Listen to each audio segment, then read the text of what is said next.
ഏതാനും ആഴ്ചകൾക്ക് മുൻപ് കാണാതായ രജനെക്കുറിച്ചുള്ള പ്രവാസ ലോകത്തിന്റെ അന്വേഷണം പ്രേക്ഷകർ ഓർക്കുന്നുണ്ടാകുമല്ലോ. രജൻ നാട്ടിൽ മടങ്ങിയെത്തി.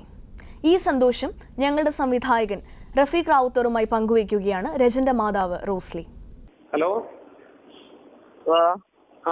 റോസ്ലിയുടെ നമ്പർ അല്ലേ? കൈരളിന്നാണേ. മകൻ എത്തിയല്ലോ അല്ലേ? ഓക്കെ, എന്താ പറയണത് പുള്ളി? പറയണത് വീട്ടിൽ വേണ്ട ഇരിക്കണം. താനെ വന്നത് തന്നെ, ദൈവം കൊണ്ടന്ന് താനെ കൂട്ടിയത് തന്നെ. ഒരു വീട് പോലും ഇല്ല സാറേ. വന്നിട്ട് ഒന്നും എനിക്ക് മിച്ചമില്ല, സഹോദരി ഇല്ല, എനിക്ക് പപ്പ ഇല്ല എന്നൊക്കെ ഉള്ള കാര്യമാണ് ചെല്ലണത് സാറ്. എനിക്കവിടെ വന്നപ്പോ നല്ല സമാധാനം, ആർക്കരെയൊക്കെ നിങ്ങൾ തന്നുവിട്ട് അത് ഒരു കോടി സന്ധ്യയാണ് എനിക്ക്. എന്തായാലും സന്തോഷമായല്ലോ, ആളെ തിരിച്ചെത്തിയില്ലേ? സാറേ വാ.